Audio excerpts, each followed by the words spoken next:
सातवीं कक्षा के मेरे प्यारे विद्यार्थी, आपका इस चैनल में स्वागत है।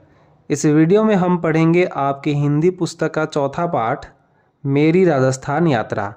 पाठ शुरू करने से पहले आपसे आग्रह है कि आप इस वीडियो को लाइक और चैनल को सब्सक्राइब कर लीजिए और इस वीडियो को अंत तक देखिएगा, क्योंकि पाठ को पढ़ाने के साथ साथ पाठ से संबंधित सभी प्रश्नों का उत्तर अच्छे से दिया गया है।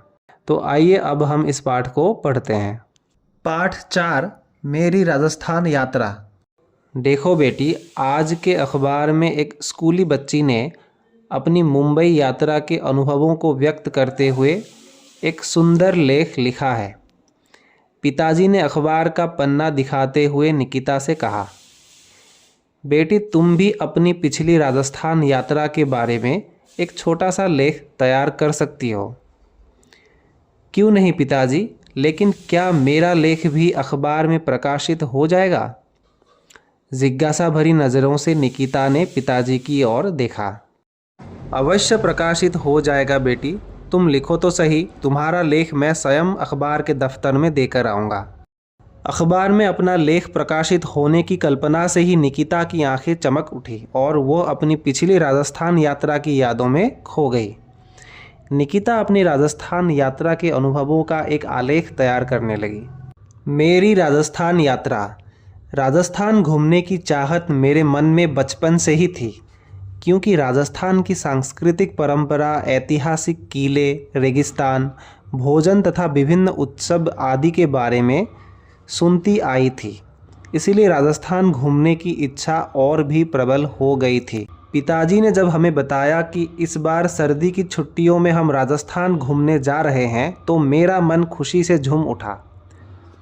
राजस्थान यात्रा के मेरे अनुभवों को आप सबके साथ बांटते हुए मुझे बड़ी खुशी हो रही है। माँ, पिताजी, मेरा छोटा भाई अर्नब और मैं, हमने अपनी गुवाहाटी से नई दिल्ली तक की यात्रा राजधानी एक्सप्रेस से की। राजस्थान की हमारी पहली मंजिल थी राज्य की राजधानी जयपुर। नई दिल्ली से जयपुर तक की यात्रा भी हमने रेलगाड़ी से ही तय की।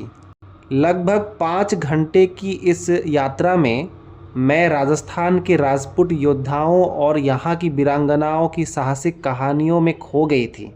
कब जयपुर पहुँच गए मुझे तो पता भी नहीं चला। रात हो चुकी थी। जनवरी का महीना था।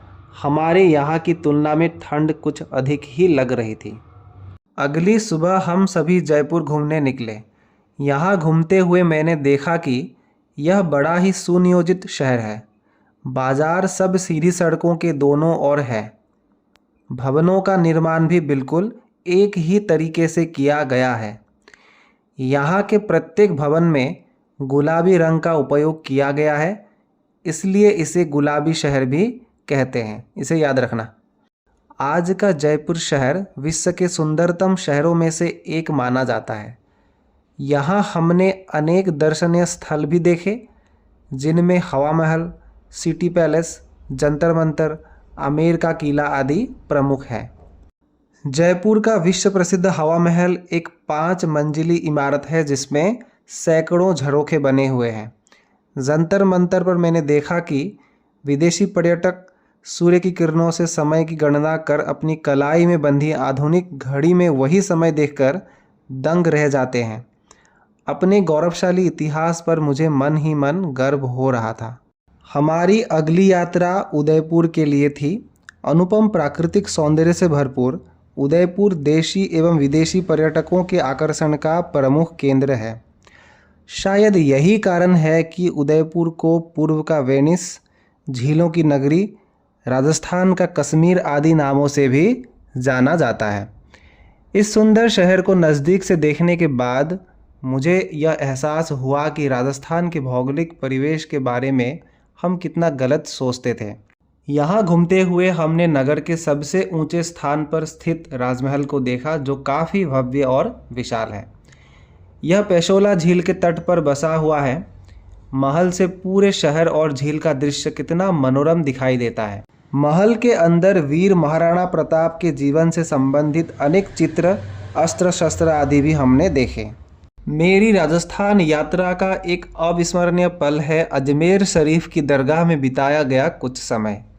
महान सूफी संत ख्वाजा मोइनुद्दीन चिश्ती की याद में बनी इस दरगाह में देशी विदेशी पर्यटकों की भीड़ देखने को मिली। हम लोगों ने भी दरगाह में जाकर मन की मुरादें पूरी की। वहाँ चल रही कव्वाली को सुनकर दिल खुश हो गया। इसके बाद पास के पुष्कर झील में जा पहुँचे। हमें पता चला कि यहाँ ऊँटों का विश्व प्रसिद्ध मेला लगता है, जिसमें हजारों की संख्या में ऊँट खरीदे और बेचे जाते हैं, इसे याद रखना। लेकिन दुर्भाग्यवश हमें वह मेला देखने को नहीं मिला। इसके बाद हम राजस्थान के हिल स्टेशन माउंट आबू पर पहुँचे। हमने पूरे एक दिन और एक रात वहाँ बिताई। वहाँ का प्राकृतिक सौंदर्य देखकर हम अभिभूत हो गए। प्राकृतिक सुंदरता और सुहाने मौसम के लिए इसे राजस्थान का स्वर्ग भी कहा जाता है। यहाँ का ऐतिहासिक मंदिर और प्राकृतिक खूबसूरती पर्यटकों को अपनी ओर आकर्षित करती है। पर्यटन के संदर्भ में राजस्थान का एक और महत्वपूर्ण आकर्षण है जैसलमेर शहर। अपनी यात्रा का असली आनंद तो हमने यही उठाया। यहाँ हमने देखा कि शहर के सारे प्राचीन भवन पीले भूरे रंग के पत्थरों से बने हैं, इसलिए यह शहर राजस्थान का स्वर्ण शहर भी कहलाता है, इसे भी याद रखना। यह क्षेत्र विशाल थार मरुस्थल का एक बड़ा भाग है, जिसके कारण यहाँ केवल रेत ही रेत दिखाई देता है। पूरे इलाके में विभिन्न आकार प्रकार के बालू के ऊंचे ऊंचे टीलों का विशाल सागर सा दिखाई देता है। रेत के टीलों का यह अथाह सागर राजस्थान का असल एहसास कराता है। सूर्यास्त के समय यहाँ काफ़ी खूबसूरत नज़ारा होता है। इस विशाल रेगिस्तान में सभी पर्यटक ऊँट की सवारी का आनंद अवश्य उठाते हैं। हमने भी ऊँट की सवारी का आनंद उठाया।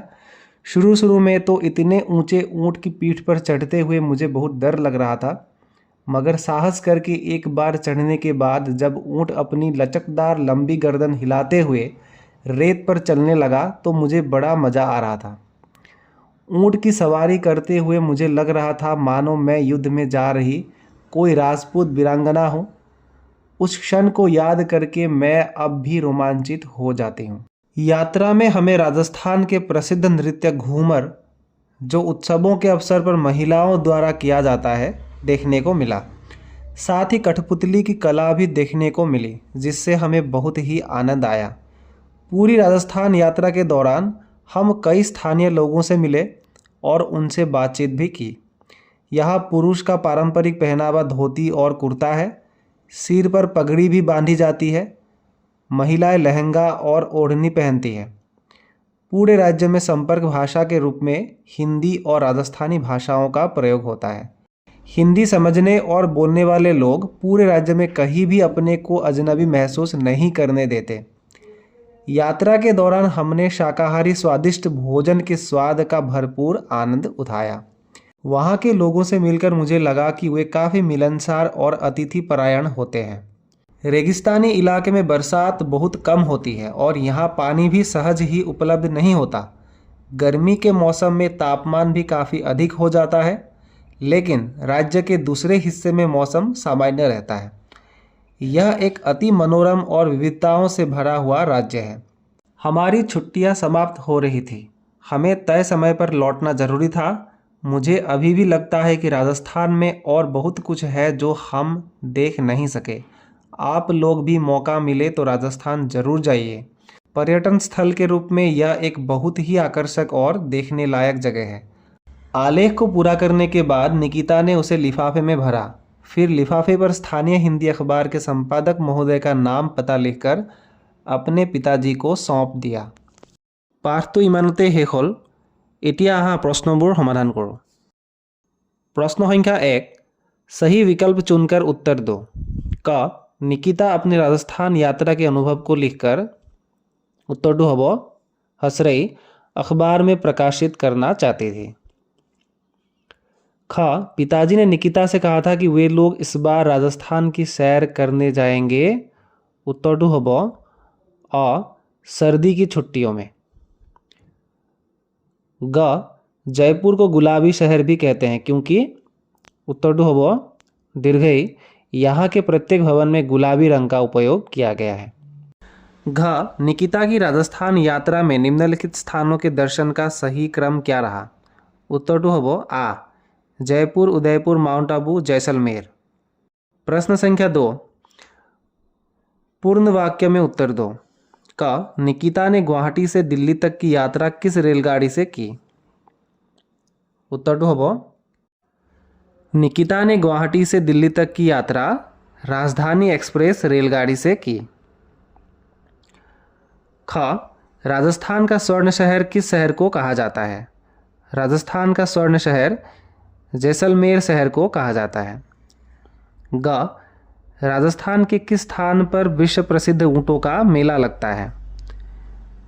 राजस्थान के पुष्कर झील स्थान पर विश्व प्रसिद्ध ऊंटों का मेला लगता है। घ राजस्थान के एक प्रसिद्ध नृत्य के नाम का उल्लेख करो। उत्तर घुमर नृत्य।